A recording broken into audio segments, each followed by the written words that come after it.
Halo saudara-saudara pendekar di seluruh Nusantara. Saat ini kami lagi berada di kediaman salah satu sesepuh perguruan silat Ki Ageng Pandan Alas, Kota Madiun. Selamat malam Bapak. Mungkin bisa diperkenalkan Pak. Ya. Terima kasih Pak Jukan Pendekar ya. Ya, yang malam hari ini hadir bersama kita. Jadi begini Pak Jukan Pendekar dan juga teman-teman, saudara-saudaraku semuanya, orang-orang persilatan Ki Ageng Pandan Alas, perlu kami perkenalkan bahwa perguruan pencak silat kita ini biasa disebut dengan keluarga besar persilatan Ki Ageng Pandan Alas. Ini kenapa dinamakan Ki Ageng Pandan Alas? Karena memang pendirinya itu menghendaki bahwa orang-orang anggota persilatan Ki Ageng Pandan Alas ini memiliki sifat-sifat yang seperti yang dimiliki oleh tokoh yang ada di Pagososo Sabruinten, namanya Ki Ageng Pandan Alas. Beliau itu adalah tokoh yang rendah hati dan lebih mengutamakan dialog daripada dengan kekerasan. Demikian juga di Pandan Alas, meskipun diajari memukul, menendang dan sebagainya, tetapi tujuannya tidak untuk menyakiti orang lain, tetapi ilmu yang dimiliki ini memberikan ketenangan, kedamaian kepada si pemilik ilmu maupun orang-orang di sekitarnya, sehingga ada keseimbangan antara bela diri, olahraga bela diri dengan mental spiritualnya, sehingga ini perlu ada keseimbangan, sehingga diharapkan orang-orang Pandan Alas ini memang orang-orang yang berbudi luhur, ya, andap asor, kemudian juga mau menolong sesama, tidak sombong, dan sebagai tangan-tangan penyelamat. Jadi misalnya membantu orang lain, meringankan beban orang lain dan sebagainya. Kemudian perlu kami perkenalkan, jadi Ki Ageng Pandan Alas ini didirikan oleh seorang dulu anggota TNI AU, namanya Kustari Adi Andaya.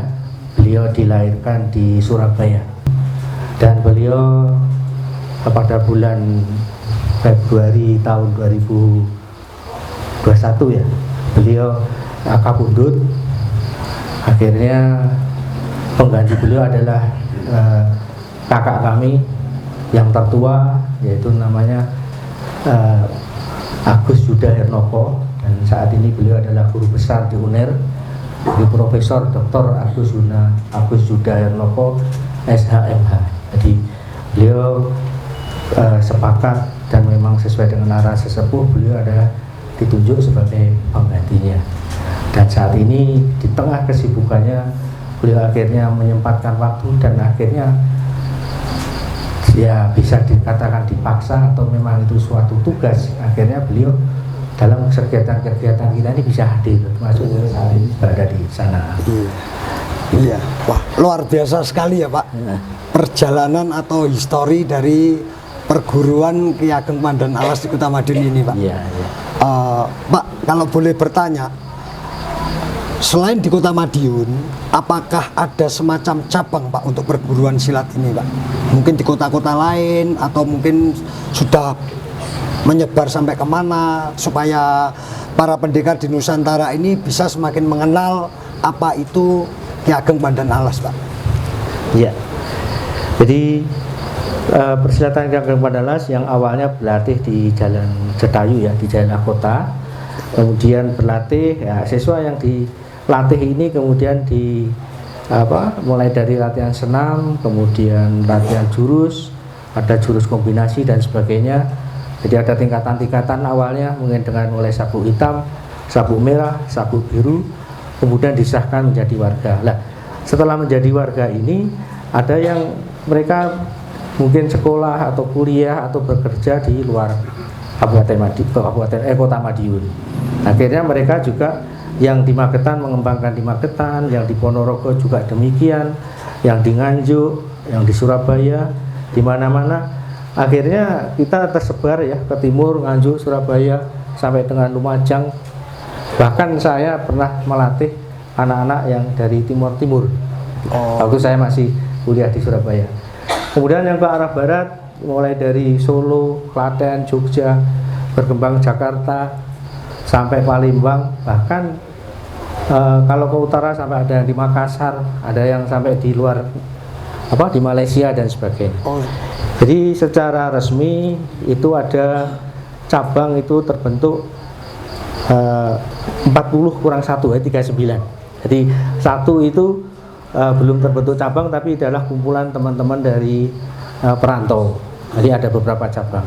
Makanya nanti besok kalau mau kirap kita akan mempersiapkan bendera. Cabang-cabang itu nanti akan akan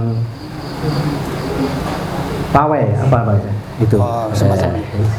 Luar biasa sekali ya Pak. Berarti perguruan silat ini sudah menyebar dan berkembang ke seluruh Nusantara, bahkan sampai mancanegara ya Pak. Iya.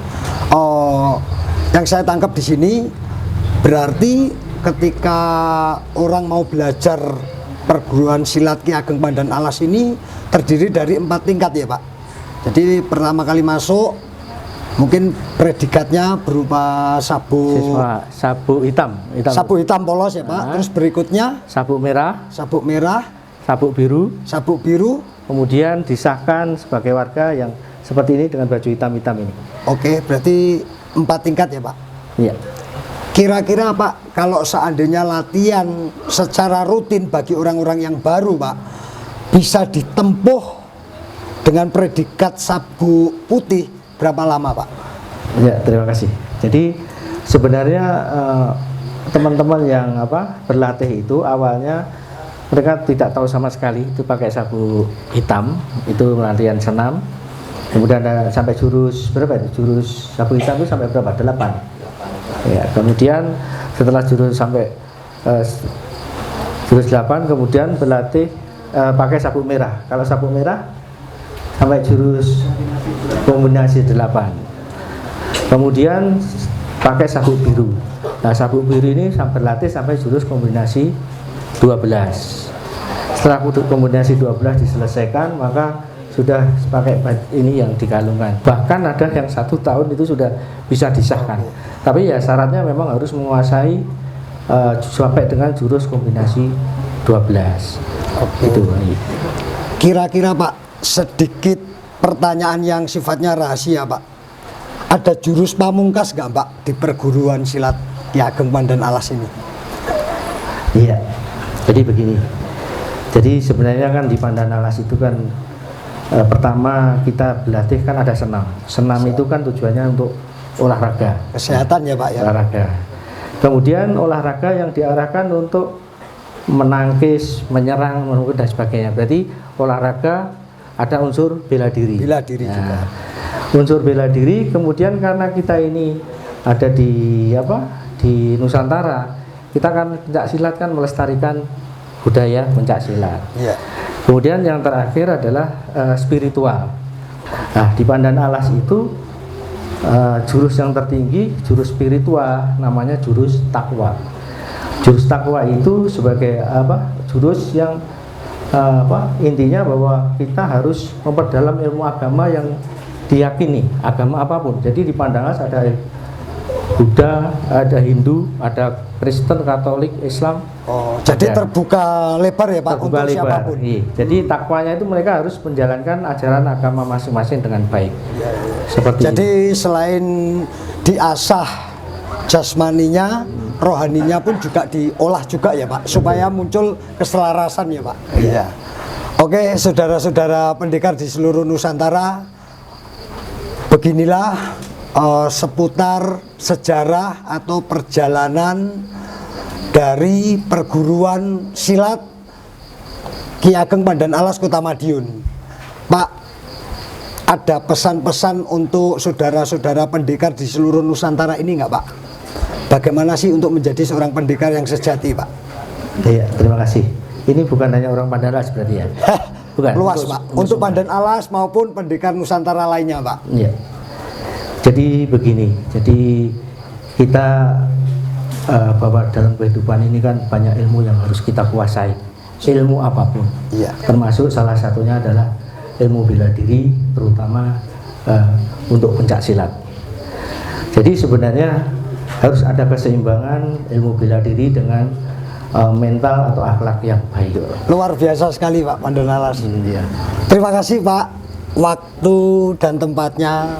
Saudara-saudara pendekar di seluruh Nusantara, ada sebuah pesan yang tersirat dari sang guru besar perguruan silat Ki Ageng Pandan Alas, Kota Madiun. Di balik kekuatan yang luar biasa, ada akhlak yang berbudi luhur bagi nusa dan bangsa. Salam pendekar.